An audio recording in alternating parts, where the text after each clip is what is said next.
الحمد لله وكفى وسلام على عباده الذين اصطفى أما بعد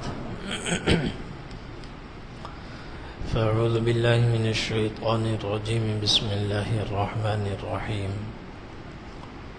وما آتاكم الرسول فخذوه وما نهاكم عنه فانتهوا واتقوا الله إن الله شديد العقاب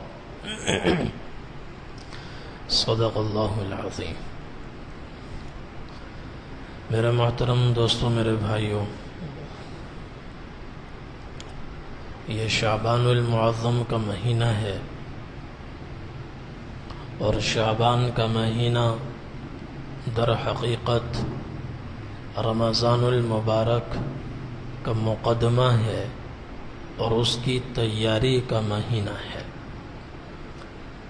رمضان المبارک میں اللہ جل جلالہ کی خصوصی رحمتیں، برکتیں نازل ہوتی ہیں، اور اس میں بہت سے ایسے کام اور نیک کام مسلمان سر انجام دیتے ہیں بڑے اہتمام کے ساتھ، کہ باقی 11 مہینوں میں ان اعمال کے اندر وہ اہتمام نظر نہیں آتا۔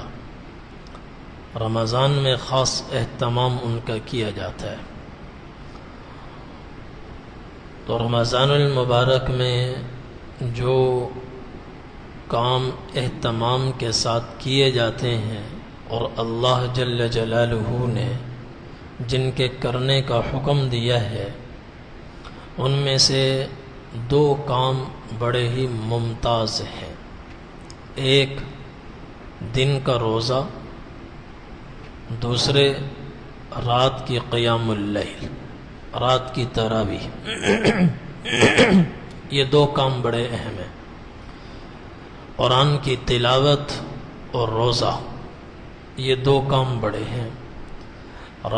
شعبان چونکہ رمضان المبارک کی تیاری کا مہینہ ہے، اس لیے نبی کریم صلی اللہ علیہ وسلم شعبان کے مہینے میں کثرت سے روزے رکھتے تھے، اور حضرات صحابہ کرام رضوان اللہ تعالی علیہم اجمعین کے حالات زندگی پڑھنے سے معلوم ہوتا ہے کہ جب شعبان کا مہینہ آتا تھا تو صحابہ کرام کے ہاتھوں میں قرآن ہوتا تھا۔ وہ سارے کام چھوڑ کر قرآن کریم بڑے اہتمام سے زیادہ تلاوت کرتے تھے رمضان کی تیاری کے لیے، اور روزے بھی رکھتے تھے۔ آپ صلی اللہ علیہ وسلم خود روزے رکھتے تھے۔ حضرت عائشہ رضی اللہ عنہا، بلکہ حضرت ام سلمہ رضی اللہ عنہا کی روایت ہے، فرماتی ہیں ما رأیت رسول اللہ صلی اللہ علیہ وسلم یصوم شہرین متتابعین الا شعبان و رمضان، کہ میں نے نبی کریم صلی اللہ علیہ وسلم کو 2 مہینے مسلسل کبھی روزے رکھتے ہوئے نہیں دیکھا سوائے شعبان اور رمضان کے، کہ شعبان اور رمضان کے روزے آپ مسلسل رکھتے تھے، پورے کے پورے رکھتے تھے۔ اور حضرت عائشہ رضی اللہ عنہا کی حدیث ہے صحیحین میں، صحیح بخاری اور مسلم میں، فرماتی ہیں ما رأیت رسول اللہ صلی اللہ علیہ وسلم استکمل صیام شہر قط الا رمضان، کہ میں نے نبی کریم صلی اللہ علیہ وسلم کو کسی مہینے کے پورے روزے رکھتے ہوئے نہیں دیکھا سوائے رمضان کے، کہ آپ رمضان میں پورے مہینے کے روزے رکھتے تھے، اس کے علاوہ کسی مہینے کے پورے روزے آپ نہیں رکھتے تھے۔ وما رأیتہ اکثر منہ صیاما الا فی شعبان، اور باقی 11 مہینوں میں شعبان سے زیادہ کسی مہینے میں روزے رکھتے ہوئے میں نے حضور کو نہیں دیکھا۔ آپ سب سے زیادہ شعبان میں روزے رکھتے تھے۔ چنانچہ مسلم کی روایت میں حضرت عائشہ رضی اللہ عنہا کے الفاظ یہ ہیں، فرماتی ہیں کانا یصوم شعبان كله إلا قليلا بل يصوم شعبان كله، کہ آپ پورے شعبان کے روزے رکھتے تھے بلکہ بس ایک آدھ روزہ آپ چھوڑتے تھے. اور کبھی فرماتی ہیں یوں سمجھو پورے ہی شعبان کے آپ روزے رکھتے تھے، بمشکل ایک دو روزے حضور پاک صلی اللہ علیہ وسلم کے چھوڑتے تھے، باقی پورے شعبان کے آپ روزے رکھتے تھے. تو شعبان رمضان کی تیاری کا مہینہ ہے، تو اس میں قرآن کی تلاوت صحابہ کرام کثرت سے کرتے تھے تاکہ رمضان المبارک میں قرآن کا پڑھنا ہمارے لیے آسان ہو جائے. اور شعبان میں حضور پاک صلی اللہ علیہ وسلم کثرت سے روزے رکھتے تھے. آپ کو دیکھ کر صحابہ کرام بھی کثرت سے روزے رکھتے تھے تاکہ رمضان المبارک کے روزے وہ طبیعت کی خوشی کے ساتھ رکھے جائیں، وہ طبیعت پر گرا نہ گزرے، مشکل نہ ہوں، بھاری نہ ہوں. اس لیے آپ شعبان سے ہی روزوں کا اہتمام فرماتے. اور پھر ایک روایت میں حضور پاک صلی اللہ علیہ وسلم نے فرمایا احسو ہلال شعبان لرمضان، کہ شعبان کی ایک ایک تاریخ کو شمار کرو رمضان کے لیے.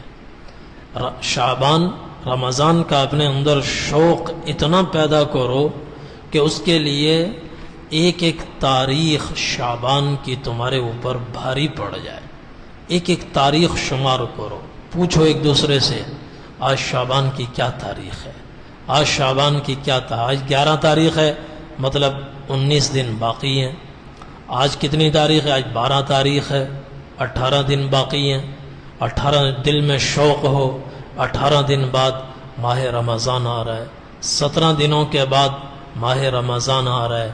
پھر ایک روایت میں حضرت عائشہ رضی اللہ عنہا فرماتی ہیں کان رسول اللہ صلی اللہ علیہ وسلم یتحفظ من شعبان ما لا یتحفظ من غیرہ، کہ خود نبی کریم صلی اللہ علیہ وسلم کا معمول یہ تھا کہ آپ شعبان کی ایک ایک تاریخ کو شمار کرتے تھے، گنتے تھے، ایک ایک دن آپ شمار کرتے تھے رمضان کے لیے.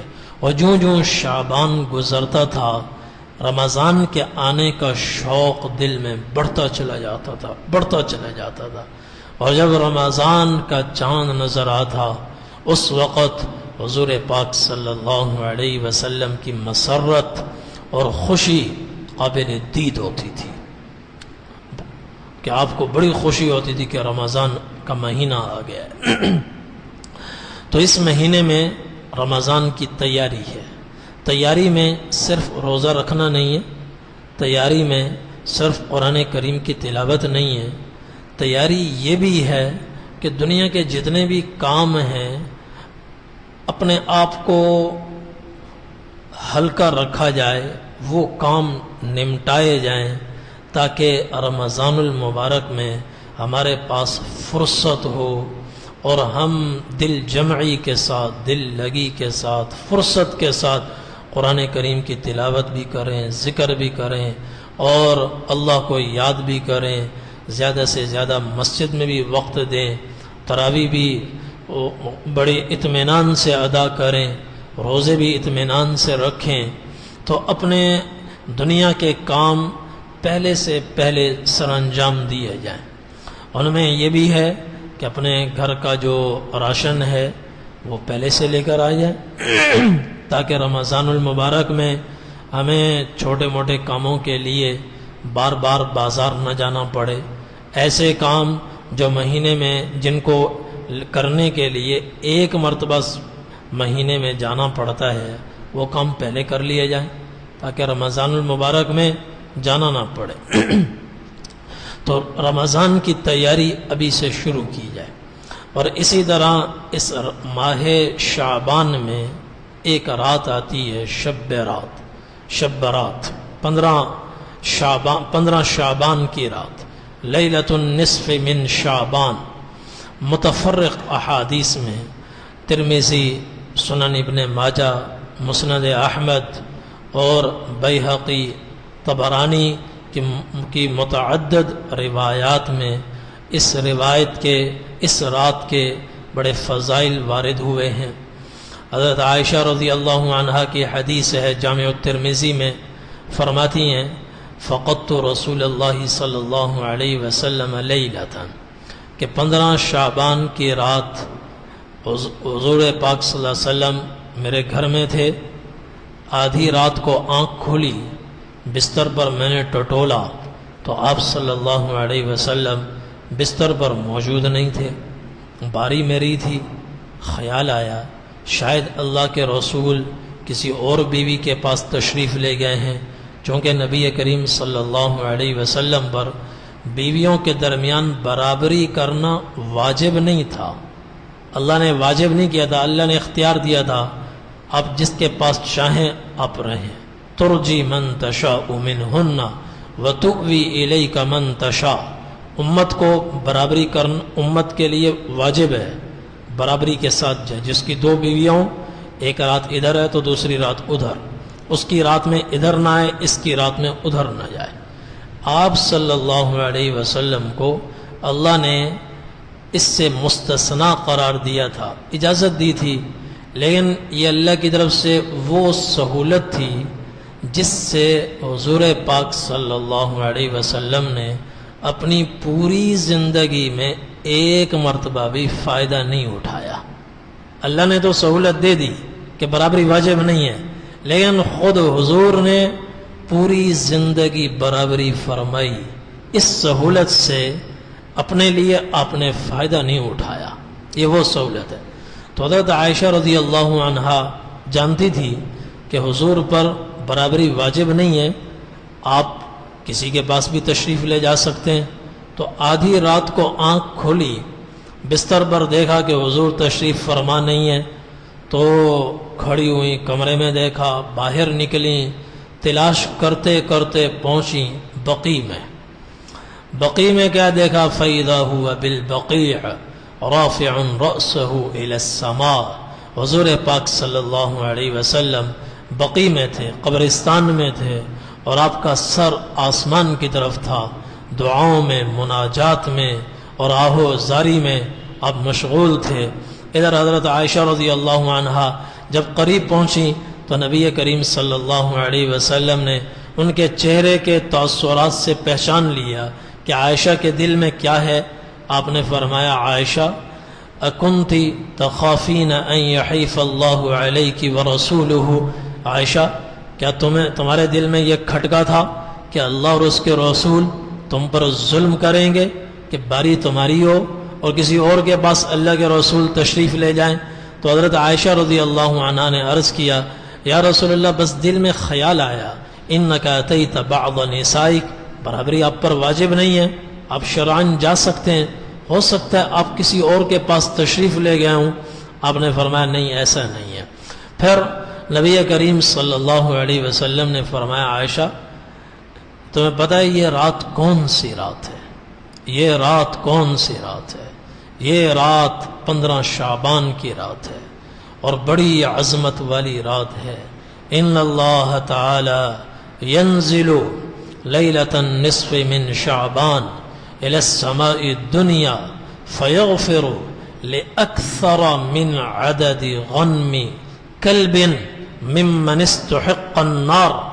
عائشہ یہ وہ عظمت والی رات ہے کہ اللہ جل جلالہ کی وہ خصوصی تجلیات جو اس وقت عرش پر ہیں، اس رات میں وہ خصوصی تجلیات آسمان دنیا پر پڑتی ہیں، اور اللہ تعالیٰ آسمان دنیا پر نزول فرماتے ہیں، اور نزول کر کے بڑی تعداد میں لوگوں کو معاف فرماتے ہیں، بڑی تعداد میں لوگوں کی مغفرت فرماتے ہیں۔ وہ بڑی تعداد کیا ہے اس کو حضور نے ایک مثال کے ذریعے سے سمجھایا۔ عرب بکریاں بہت زیادہ پالتے تھے، پھر عربوں میں ایک قبیلہ تھا بنو کلب، اس کے پاس تو بکریاں ہی بکریاں ہوتی تھیں، یہ خاص طور پر بکریاں پالنے میں، بھیڑیں پالنے میں بڑا مشہور تھا۔ آپ نے فرمایا کہ اللہ کتنے لوگوں کی مغفرت فرماتے ہیں؟ فرمایا کہ قبیلہ بنو کلب کے پاس جتنی لاکھوں بھیڑیں ہیں اور ان بھیڑوں کے بدن پر جتنے کروڑوں اربوں کھربوں بال ہیں، ان بالوں سے بھی کہیں زیادہ اللہ جل جلالہ اپنے نافرمان بندوں کو اپنے فضل سے معاف فرماتے ہیں اور ان کو مغفرت کا پروانہ عطا فرماتے ہیں۔ بکریوں کے بھیڑوں کے بالوں سے بھی کہیں زیادہ، کروڑوں کی تعداد میں، اربوں سے زیادہ اللہ جل جلالہ لوگوں کی مغفرت فرماتے ہیں۔ اور حضرت ابو موسیٰ اشعری رضی اللہ عنہ کی روایت سنن ابن ماجہ میں ہے، فرماتے ہیں کہ نبی کریم صلی اللہ علیہ وسلم نے فرمایا ان اللہ تعالی لیطلع فی لیلۃ النصف من شعبان الى السماء الدنیا فیغفر لجمیع خلقہ الا لمشرک او ومشاح، کہ اللہ تعالیٰ اس رات اپنی نظر رحمت زمین والوں پر فرماتے ہیں اور اپنی ساری مخلوق کو معاف فرماتے ہیں، سب کی بخشش کا اعلان فرماتے ہیں، لیکن چند لوگ مستثنا ہیں کہ جن کی مغفرت نہیں ہوتی۔ رات بڑی رحمت والی ہے اور مغفرت والی ہے، برکتوں والی ہے، مگر چند لوگوں کی بخشش اس رات میں بھی نہیں ہوتی۔ وہ کون ہے؟ الا لمشرک، مشرک کی بخشش نہیں ہوتی۔ ومشاحن، کینہ پرور آدمی کی بخشش نہیں ہوتی، جو دل میں کینہ رکھتا ہو، بغض رکھتا ہو، کینہ رکھتا ہو، اس کی بھی بخشش نہیں ہوتی۔ اور قاطع رحم، جو قطع رحمی کرنے والا ہو، رشتے توڑتا ہو، رشتوں کو پامال کرتا ہو، اس رات میں اس کی بھی بخشش نہیں ہے۔ وقاتل نفس، جو قاتل ہو، خون ناحق سے اس کے ہاتھ رنگین ہوں، اس کی بھی اس رات کی رحمت میں بھی بخشش نہیں ہوتی۔ اور جو ناجائز ٹیکس لینے والا ہو، اس کی بھی بخشش نہیں ہے۔ جو ماں باپ کا نافرمان ہو، اس کی بخشش نہیں ہے۔ اور مدمن خمر، جو شراب کا عادی ہو اور شراب نوشی سے اس نے توبہ نہ کی ہو، اس کی بھی کوئی بخشش نہیں ہے۔ اور مسبل ازار، جس کی شلوار ہمیشہ ٹخنے سے نیچے رہتی ہو، ٹخنے اس کے شلوار میں چھپے رہتے ہو، مرد، اس کی بھی بخشش نہیں ہے۔ ٹخنے چھپانا مردوں کے لیے کبیرہ گناہ ہے، حرام ہے، ناجائز ہے۔ تو حضور نے فرمایا اس رات اللہ جل جلالہ سب کی مغفرت فرماتے ہیں، مگر ان کی مغفرت نہیں فرماتے، ان کی کوئی بخشش نہیں ہوتی، الا یہ کہ یہ اپنے عمل سے باز آئیں اور توبہ تائب ہو جائیں۔ مشرک شرک سے توبہ کرے، قطع رحمی کرنے والا قطع رحمی سے توبہ کرے، صلہ رحمی کرے، شراب نوشی کرنے والا شراب سے توبہ کرے، اور قتل سے توبہ کرے، اور جس کی حق تلفی کی ہے، حق مارا ہے، اس سے بھی معافی تلافی کرے، اس کے ورثاء سے معافی تلافی کرے، تو پھر اس رات میں بھی ان کی بھی بخشش ہو سکتی ہے، ورنہ پھر ان کی بخشش نہیں ہے۔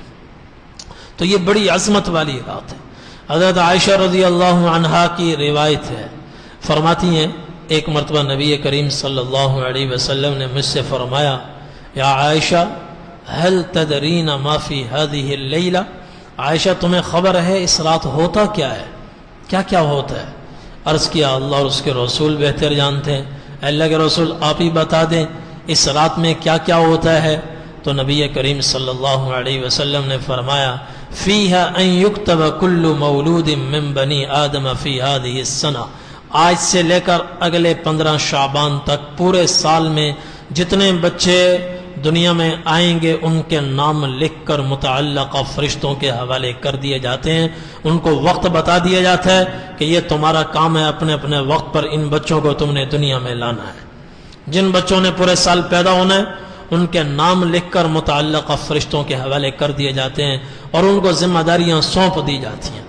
اور وفیہا ان یکتب کل ہالک من بنی آدم فی هذه السنہ، اس شعبان 15 شعبان سے اگلے 15 شعبان تک جتنے لوگ دنیا سے جائیں گے، مریں گے، ہلاک ہوں گے، ان کے نام بھی لکھ کر متعلقہ فرشتوں کے حوالے کر دیے جاتے ہیں اور ان کو بتا دیا جاتا ہے اگلے 15 شعبان تک ان لوگوں کی تم نے روح قبض کرنی ہے، فلاں دن، فلاں مہینے میں، فلاں تاریخ میں، فلاں گھنٹے میں، فلاں منٹ میں، اور اس کا یہ انتظام تمہارے سپرد ہے۔ فرشتے اس کا انتظام شروع کر دیتے۔ آدمی کا نام مردوں میں لکھا جا چکا ہے اور وہ دنیا میں مزے کی زندگی گزار رہا ہے اور لوگوں پر ظلم ڈھا رہا ہے، رشوت لے رہا ہے، سودی لین دین کر رہا ہے، اور اس کو خبر نہیں ہے کہ اس کا نام مردوں میں لکھا جا چکا ہے۔ اسی طرح فرمایا وفیہا ترفع اعمالہم، بڑے بڑے اعمال اس رات خاص اہتمام کے ساتھ آسمان پر لے کر جائے جاتے ہیں۔ ویسے ہی جو نماز پڑھتے ہیں آسمان پر جاتی ہے، ذکر ہوتا ہے آسمان پر جاتا ہے، ہر پیر جمعرات کو خاص اہتمام کے ساتھ آسمان کی طرف اعمال جاتے ہیں، مگر اس رات انسانوں کے اعمال کو خصوصی شان و شوکت کے ساتھ آسمان کی طرف لے جایا جاتا ہے۔ تو اس لیے اس رات عبادت کا خاص اہتمام ہونا چاہیے کہ فرشتے خصوصی اہتمام کے ساتھ اللہ کی بارگاہ میں اعمال پیش کرتے۔ اور فرمایا وفیہا تنزل ارزاقہم، لوگوں کے رزق اس سال اتارے جاتے ہیں 15 شعبان سے اگلے 15 شعبان تک۔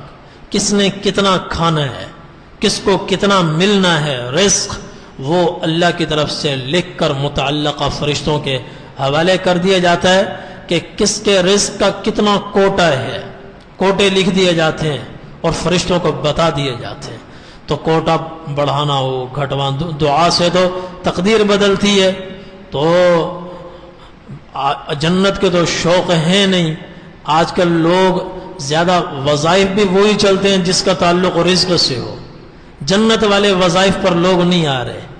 جس وظیفے پر جنت ملتی ہو، جس وظیفے پر اللہ کی رضا ملتی ہو، جس وظیفے پر اللہ کی رحمت بارش کی طرح برستی ہو، ادھر بڑوں کا دھیان نہیں جاتا۔ اور جس وظیفے پر یہ کہا جائے کہ رزق دروازے توڑ کر آپ کے قدموں میں آئے گا، دنیا اس کے پیچھے بھاگ رہی ہے، معمولی دنیا کے پیچھے جا رہے ہیں اعلیٰ کو چھوڑ کر۔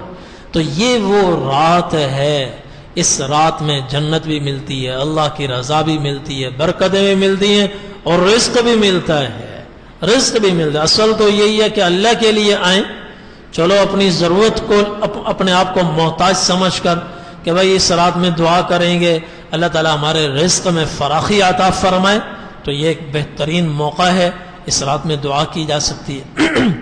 حضرت عائشہ رضی اللہ عنہ فرماتی ہیں میں نے نبی کریم صلی اللہ علیہ وسلم سے عرض کیا یا رسول اللہ ما من احد يدخل الجنہ الا برحمت اللہ، اللہ کے رسول جو بھی جنت میں جائے گا اللہ کی رحمت سے ہی جائے گا، اپنے عمل کے بل بوتے پر نہیں جائے گا۔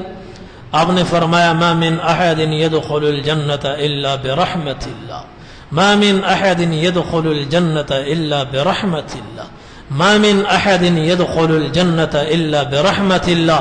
3 دفعہ فرمایا جو بھی جنت میں جائے گا اللہ کی رحمت سے جائے گا، جو بھی جنت سے جائے گا اللہ کی رحمت سے جائے گا، جو بھی جنت میں جائے گا اللہ کی رحمت سے جائے گا، عمل کے بل بوتے پر نہیں۔ اللہ کی رحمت کے بغیر کوئی نماز پڑھ سکتا ہے؟ عمل بھی تو وہی کرے گا جس پر اللہ کی رحمت نازل ہوگی۔ تو اصل تو رحمت ہوئی، رحمت جس پر پڑتی ہے اسی کو پھر نماز کی توفیق ہوتی ہے، اسی کو ایمان کی توفیق ہوتی ہے، اسی کو اعمال صالحہ کی توفیق ہوتی ہے۔ تو عمل کرنا ہر ایک کے بس کی بات نہیں ہے، یہ اس وقت ممکن ہے جب اللہ کی رحمت شامل حال ہوتی ہے۔ اسی کو انبیاء علیہ السلام یوں کہتے ہیں وما توفیقی الا باللہ، میں کوئی کام نہیں کر سکتا جب تک اللہ کی توفیق میرے شامل حال نہ ہو۔ تو حضور نے فرمایا کوئی بھی جنت میں نہیں جائے گا جب تک اللہ کی رحمت نہ ہو، اللہ کی رحمت سے ہی جائے گا۔ تو حضرت عائشہ رضی اللہ عنہ فرماتی ہے میں نے عرض کیا ولا انت یا رسول اللہ، اللہ کے رسول آپ بھی کہ آپ تو سب سے زیادہ عمل کرنے والے، سب سے زیادہ علم والے، سب سے زیادہ متقی، سب سے زیادہ خشیت والے، آپ اپنے عمل سے نہیں اللہ کی رحمت سے جائیں گے؟ تو جب حضرت عائشہ رضی اللہ عنہ نے یوں کہا آپ بھی، تو حضور نے فوضع یدہ علی ہامتہ، اپنا ہاتھ ماتھے پر رکھا اور پھر 3 دفعہ فرمایا ولا انا الا ان يتغمدني الله منه برحمته، ولا انا الا ان يتغمدني الله برحمته، ولا انا الا ان يتغمدني الله برحمته۔ اے عائشہ، میں بھی جنت میں اس وقت تک نہیں جا سکتا جب تک اللہ کی رحمت کی چادر مجھے اپنے اندر چھپا نہ لے، اللہ کی رحمت مجھے ڈھانپ نہ لے، اس وقت تک میں بھی جنت میں نہیں جا سکتا۔ اور حضرت علی رضی اللہ عنہ کی روایت ہے سنن ابن ماجہ میں اس رات سے متعلق، فرمایا کہ نبی کریم صلی اللہ علیہ وسلم نے ارشاد فرمایا اذا كان ليلة النصف من شعبان فقوموا ليلها وصوموا يومها، کہ جب 15 شعبان کی رات ہو تو اس رات شب بیداری کرو، عبادت کا خاص اہتمام کرو، ذکر کرو، رات عبادت میں گزارو۔ کون سی عبادت؟ کوئی عبادت متعین نہیں ہے، شرعاً کوئی عبادت متعین نہیں ہے، اور اجتماعی عبادت بھی ثابت نہیں ہے۔ اجتماعی طور پر صلاۃ التسبیح پڑھنا کہیں سے ثابت نہیں ہے۔ صحابہ کرام آخرت کا شوق ہم سے زیادہ رکھتے تھے، دین کا شوق ہم سے زیادہ رکھتے تھے، اعمال صالحہ کے ہم سے زیادہ حریص تھے، اور انہوں نے حضور پاک صلی اللہ علیہ وسلم کی صحبت اٹھائی، آپ کے بعد ایک طویل عرصے تک زندہ رہے، 80-90 ہجری تک صحابہ کرام موجود رہے، مگر کہیں ثابت نہیں ہے کہ انہوں نے اس رات مسجد میں آ کر یا کہیں بیٹھ کر اجتماعی طور پر کوئی عبادت کی ہو، یا کسی خاص عبادت کی طرف انہوں نے توجہ دلائی ہو کہ 10 رکعت نماز پڑھو، 100 رکعت پڑھو، اس طرح پڑھو، پہلی رکعت میں یہ پڑھو، دوسری رکعت میں یہ پڑھو، کہیں سے ثابت نہیں ہے۔ بس عبادت کرو، یہ ہے فقوموا لیلہا، اس رات عبادت کرو۔ کون سی عبادت کرو؟ جو آپ کا ذوق ہو۔ قرآن کی تلاوت کا ذوق ہے، قرآن لے کر پڑھتے رہو۔ ذکر کا ذوق ہے، تسبیح لے کر پڑھتے رہو۔ نمازوں کا ذوق ہے، نوافل پڑھتے رہو۔ دعا کا ذوق ہے، دعا کرتے رہو، یا جب دل چاہے تلاوت کرو، جب دل چاہے ذکر کرو، جب دل چاہے کھڑے ہو کر نوافل پڑھو، اور جب طبیعت پر رقت طاری ہونے لگے، آنکھوں میں آنسو آنے لگے، بیٹھ کر دعا کرو، آہوزاری کے ساتھ دعا کرو۔ کوئی پابندی نہیں ہے کہ اس وقت یہ دعا کرنی ہے، اس وقت یہ عبادت کوئی متعین نہیں۔ ہاں، عبادت میں رات گزارنی چاہیے، فضولیات میں رات نہیں گزرنی چاہیے، چراغاں نہیں ہونا چاہیے۔ ایک تو یہ، اور اگلا فرمایا وصوموا یومہا، اگلے دن روزہ رکھو، 15 شعبان کا روزہ بھی رکھو۔ یہ رات بڑی فضیلت والی ہے۔ حضرت علی رضی اللہ عنہ کی یہ روایت ہے، فرماتے ہیں کہ حضور صلی اللہ علیہ وسلم نے فرمایا ہے کہ اس رات میں رات شب بیداری کرو اور اگلے دن کا روزہ رکھو۔ تو یہ وہ فضائل ہیں جو احادیث سے ثابت ہیں۔ کچھ روایات میں نے جامع ترمذی کے حوالے سے بیان کی ہیں، کچھ سنن بیہقی کے حوالے سے بیان کی ہیں، کچھ سنن ابن ماجہ کے حوالے سے بیان کی ہیں۔ یہ باتیں احادیث سے ثابت ہیں، اگرچہ بعض روایات اس میں ضعیف بھی ہیں، مگر مجموعہ ان کا حسن کے درجے تک پہنچ جاتا ہے، اس پر عمل کیا جا سکتا ہے۔